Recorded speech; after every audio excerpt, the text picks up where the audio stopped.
Prime Minister Justin Trudeau says Canada must embark on more electrification initiatives, including the possibility of increased nuclear power to help get more electric vehicles on the road. In comments made in a post-budget tour, he says that includes expanding the availability of charging stations and providing rebates to help offset the costs of electric vehicles, which he says fight pollution but are often too expensive for many Canadians. Budget 2022 offers over $400 million over 5 years to expand charging infrastructure. Mr. Trudeau says nuclear power is on the table as Canada embarks on more electrification initiatives. However, details remain vague. With us to discuss the role of nuclear power in Canada's energy infrastructure is Dr. Chris Kiefer, President of Canadians for Nuclear Energy. Dr. Kiefer, welcome to Forum Daily. Thank you so much for having me again. So what were your main takeaways from the Prime Minister's comments in BC, where he indicated an openness, at least, to nuclear energy? Well, it's definitely encouraging. In Canada, our number one and number two sectors in terms of emissions are oil and gas and transportation. We're a big country, long distances between cities. So we absolutely need to make this transition. The easy part is making the battery electric vehicles. The hard part is the charging infrastructure. We're going to have to double the size of our grid, which means adding the equivalent of 113 Site C dams or 96 large CANDU reactors. So I'm glad that he was asked about nuclear, because that's going to be one of our vital infrastructure choices in terms of having the ultra reliable electricity to charge this battery electric vehicle fleet. And I'm glad that he answered saying absolutely nuclear is on the table.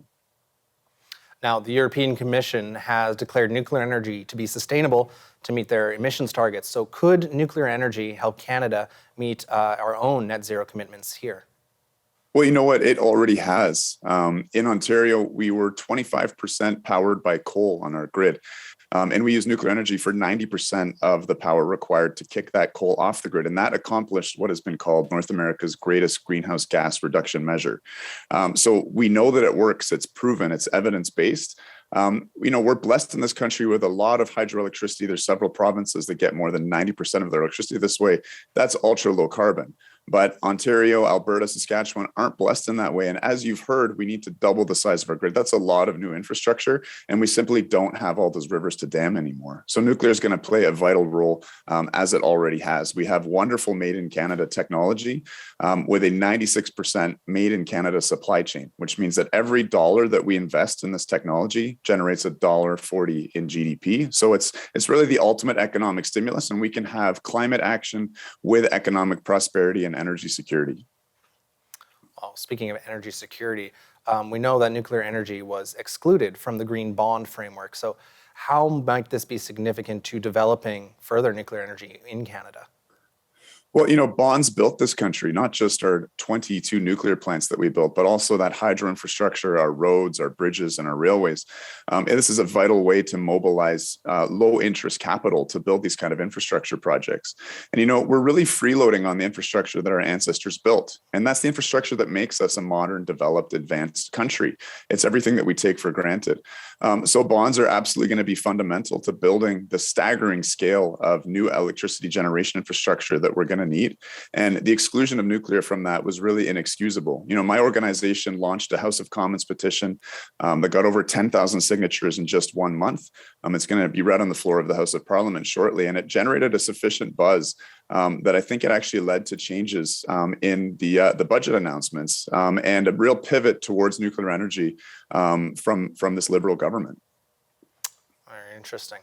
So I suppose for many viewers, with memories of Chernobyl and more recently Fukushima, the question is nuclear energy safe? Yeah, so we're blessed in Canada, as I said, with this CANDU technology, which we engineered ourselves. We should really take a lot of pride in it, and it really is an ultra safe reactor with a lot of passive safety features. Chernobyl, I like to make aviation analogies here. We no longer fly around in hot air balloons or blimps. Chernobyl was that kind of a reactor design. With water-cooled reactors, we have a huge amount of safety. And even with the Fukushima disaster, which was really a worst-case scenario, 4 simultaneous core meltdowns, there was no deaths from radiation. People confuse the numbers here. There were 20,000 deaths, but that was as a result of the world's 4th largest measured earthquake ever, a tsunami wave and all of the destruction that came along with that. So, we have a very, very safe technology here in Canada. We've not had a single incident in terms of something leading to a casualty or death related to radiation here. We're really making a mountain out of a molehill in terms of this, especially when we make comparisons to, what climate change has in store for us. We experienced the heat dome and the amazing and horrific floods in BC last year. Who knows what's in store this summer? We need to take action and do it really quickly. And my concern is that we are very bad as humans at assessing relative risk. And we need to take bold action here. And we have great technology that can accomplish that. Well, that is Dr. Chris Kiefer, President for Canadians for Nuclear Energy. Thank you for joining us today. My pleasure. Thank you for having me. Well, we'll be right back.